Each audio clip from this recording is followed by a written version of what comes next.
Hey everybody in YouTube land, as you can see, we are back in Pennsylvania at our home on the land. And we've only been gone for about 3 days and we miss it already.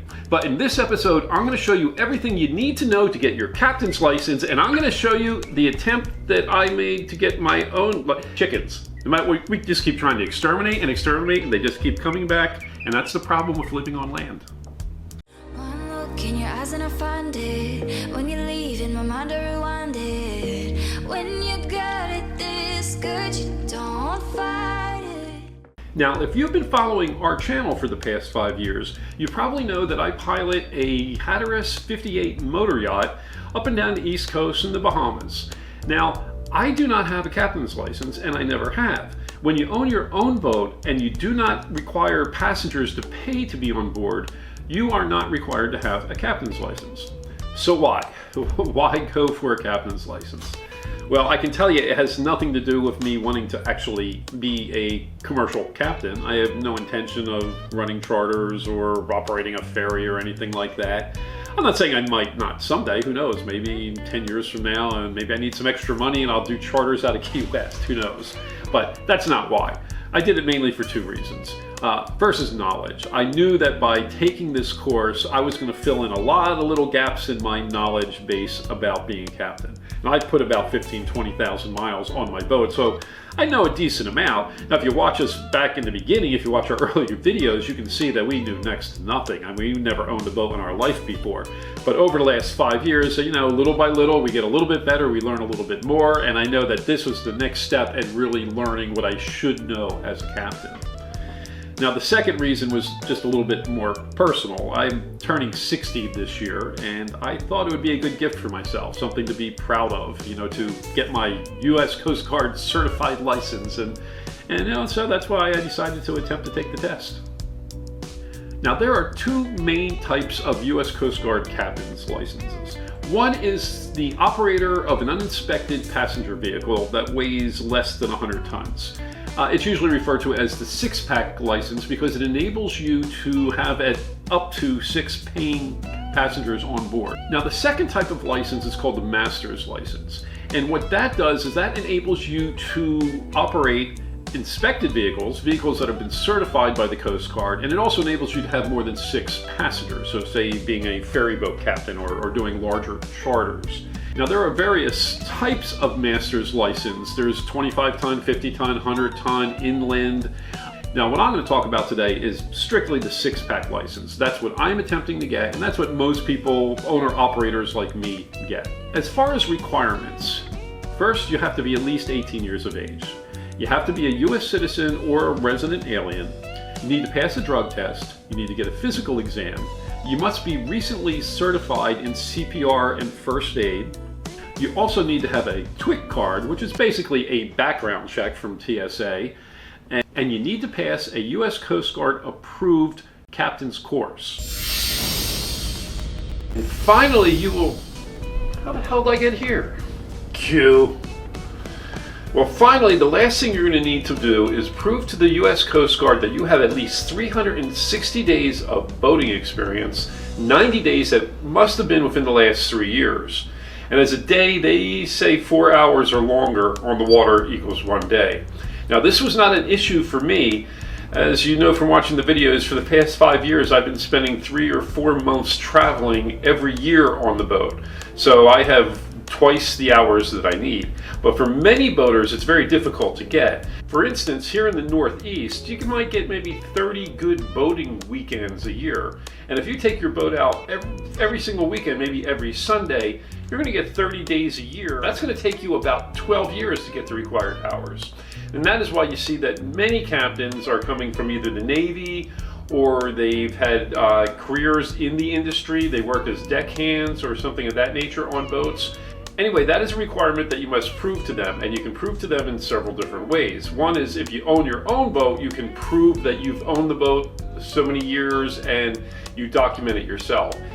Now, if your sea service was on, say, a friend's boat or an employer's boat, that still counts. You just need to get them to sign off the documents proving how many days on the water you had with them. Okay, Q, send me back. And once you have all those things together, you send them all off to the U.S. Coast Guard, and hopefully a couple of months later, you get your captain's license. Now, there are two main ways that you can take the captain's course. You can do an in-person course, or you can do an online course.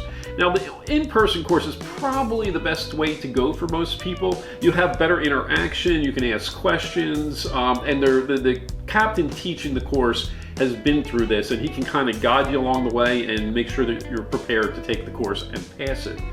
Now, I decided to do the online course. It works better for me. I travel a lot. It's hard for me to keep to a regular schedule, and when you take these courses, it's usually maybe 2 or 3 days a week for 5 or 6 weeks in a row, and that was just too difficult for me to juggle with my schedule. So I went online. So let's talk about the course itself. There are 4 main sections. The first one is called Rules of the Road. Now, Rules of the Road is, well, what you might expect from the title. It's, procedures when approaching another vessel or passing vessels, or what types of lights you can have on your boat, whistle signals to communicate in the fog, things of that nature.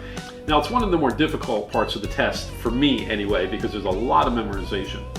The next section of the test is Deck General, or Deck Safety, they sometimes call it. And it's basically emergency procedures, how to use life rafts, flares, how to signal or communicate in emergencies. It also has to do with some of the boat handling, like anchoring procedures. Now, I found this section of the course probably the most useful. There was things that I just didn't know about, fire safety or operating life rafts, things of that nature. That's a part of the course that I'll probably go back to the materials and refer to again, because I really want to have a good handle on all the different things that you learn in that section of the course. Now, the third section of the test is navigation. And that has a lot to do with, operating your boat in certain tides and currents. It's understanding the buoys and the day shapes and the channel markers. It's what the name implies. And I also learned a lot from this section as well. As much time as I put on the water, you would think I would know everything I would need to know for navigating. But this was a very, very useful section of the course. And the fourth and final section is plotting. Now, when they refer to plotting, they are talking about paper charts. And you will need to know how to navigate with a paper chart. You'll need to know about compasses and being able to use all the various tools that you need, the parallels, and there's a lot to learn. I would say it's probably the least useful part of the course, though, because and hopefully I never have to use a paper chart. I keep them on board, well, just in case of an emergency, but with today's modern equipment and all the redundancy I have and all the tablets and phones, and so I really don't think there's ever going to be a time that I'm going to need to use paper charts, but it was still fun to learn, and it was relatively easy for me because it's really just solving a math problem.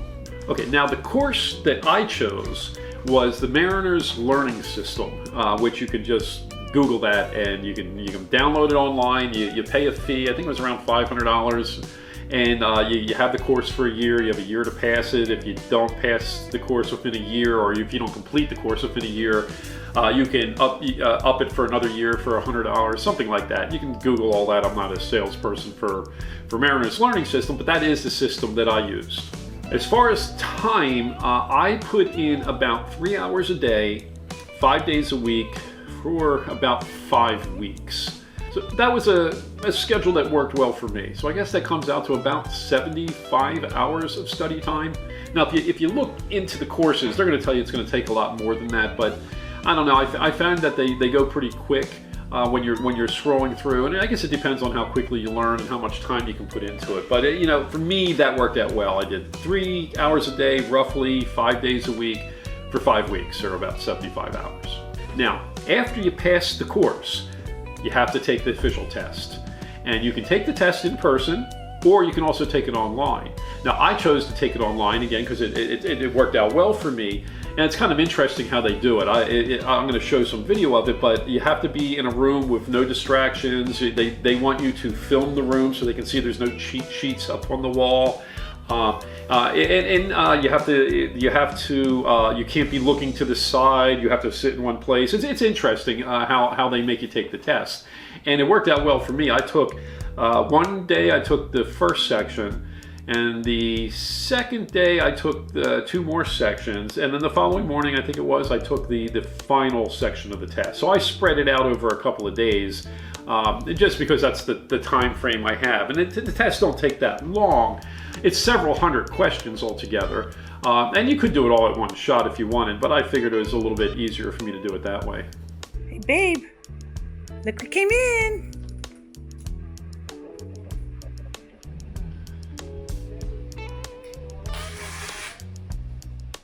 And here we go. The plotting section of the test must be done first, and the testing center sends out a packet that cannot be opened until you begin the test.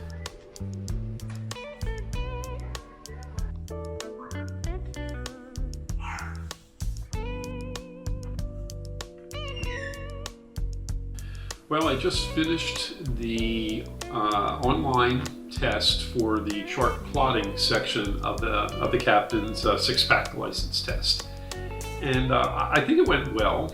It was very similar to the online practice tests that I took through with Mariner's Learning System online course. In fact, I think a couple of the questions were exactly the same. You're looking at maybe 3-4 pretty easy ones. In other words, find the latitude and the longitude and what's there and describe it. Is it a lighthouse? Is it a boulder? What's the depth? That type of question. They're easy. And I guess the rest of the questions are figuring out things like if you're going from point A to point B, what is your magnetic compass heading? Maybe what is your estimated time of arrival? How many miles? That's from one point to another point.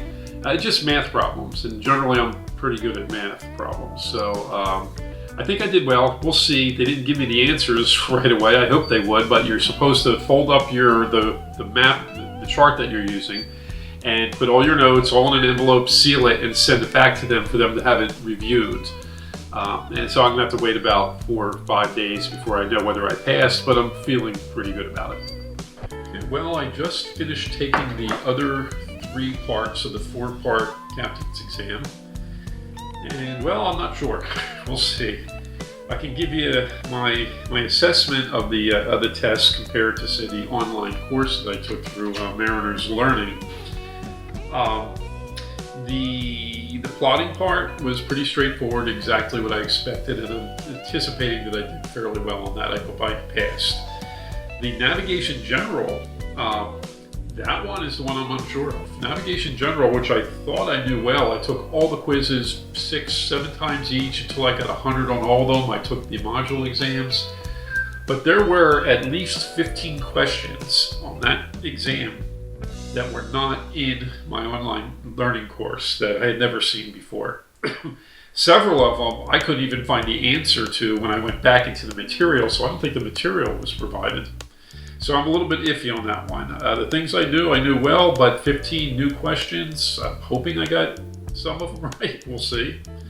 And, well, let's see. The Deck General, Deck Safety General, I know I passed that. The questions were pretty much right on with what I saw in my practice exams. And I'm sure I did a passing grade at least on that.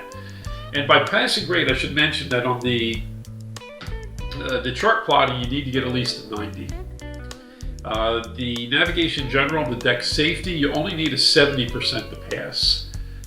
So I'm not worried about the Deck Safety. Navigation, well, that's going to be close to 70 because of those 15 questions. And the one I just finished now is the Rules of the Road, which is the one I dreaded the most. Mostly because it's basically memorization. Chart plotting, things like that, that's just math problems. I've always been good at solving problems. Rote memorization, not one of my strong points. It's going to be close. I think I did well. There were only a couple of questions that I had never seen before. And, I used my best logic to kind of figure out what the correct answer would be. So I'm not 100% sure. Now, I've sent off the packet that I need to send back to Mariner's Learning. They're over in Princeton, and they need to get it. They will not give me the results. I have no idea, even though the computer could tell me if they let it. They're going to look at the packet that I sent back, which included the chart that I used for the plotting section and my notes. I guess they want to look at it and make sure I really did the math. They want to see the work. And then they're going to notify me in 3 to 5 days. So I have about 3 to 5 days to wait and see if I pass this. And I'm going to say I'm feeling reasonably, maybe 80% confident. I don't know. We'll see. You don't look too confident. Yeah, I know. If I knew every question, which I hoped I would be confident. I'm confident in the things that I knew. It's the surprise questions that I did not expect, and I would have prepared for them, and I would have had that knowledge had I known they were in there. So, as far as this course goes, I'll give it a B. It's we'll see. If I pass, maybe I'll revise that to an A. Mm-hmm. But as of not knowing whether I passed or not, I'd give the course a B. There were some mistakes in it. I saw grammatical errors, things repeated more than once. I did like one of the aspects of the course that they wouldn't let you use the flashcards until you passed the quiz. I would have rather seen that in reverse. So we'll see. I'd give it a B. It's a good course. If I pass, I'll like it even better. The tests were a little bit strange, and one of the reasons I'm concerned about the one is that there was one of the questions that had 3 of the answers the same. So like A and C and D, it's a 4 choices were the same answer word for word, and B was different. Now the correct answer was one of those 3, and I don't know whether hitting which one would have given me the correct answer, but they were written word for word. That seems like an error. Why wouldn't there be 3 of the same answers on the same question? To trick you. Well, I don't know. See if you're paying attention. I don't know who typed those. Was it Mariners Learning Center, or is it actually the Coast Guard that they're taking them from? I don't know. But I did see, things like that take place, and that's why I'm kind of giving the course a B. We'll see. We'll see how it goes. Yeah. Okay, so what happens after you take the test? Well, you have to fill out an application and send in your certification for CPR, the report from your doctor for your physical, your drug test, your TWIC card, your application fee, and then you're going to wait a couple of weeks, and they're going to send it all back to you, and you're going to get your license. Now, when I say send it in, what they actually want you to do is send it in digitally. They don't want you to mail it. They want you to scan all the documents and then send it to them through an email, which worked out perfectly fine for me. And then they have it. You're not worried about it being lost in the mail and wasting a lot of time. So how much did all this cost? Well, for me, it came out to about $1,000. That included the cost of the course, doctor visits, the CPR training, the application fees. All came out to about $1,000, and that's not really too bad. Now, if you were to take an in-person course, you're going to pay more than that. You'll probably pay closer to $1,500, probably just for the in-person course. But when you do it online, it is less expensive. Okay, well, what about the results? Did I pass? Well, here's the score. I am happy. I did much better than I thought I was going to do. I was a little bit nervous, especially about the rules of the road section. But everything came in good, and I say the online course I took, Mariners Learning System, I was rating them as a B before. I'm going to give them a B plus now because I passed. So anyway, take your captain's license. So even if you don't want to go through the whole rigmarole and get pay the fees and do all that other stuff, just for the knowledge alone, it was well worth the effort to me. So I hope you enjoyed this video, and if you have any questions, just feel free to message us. I try to answer every question that we get. And please like, subscribe, ring the bell, become a Patreon. I don't know, visit us on Facebook, or if you see us on the water, be sure to say hi.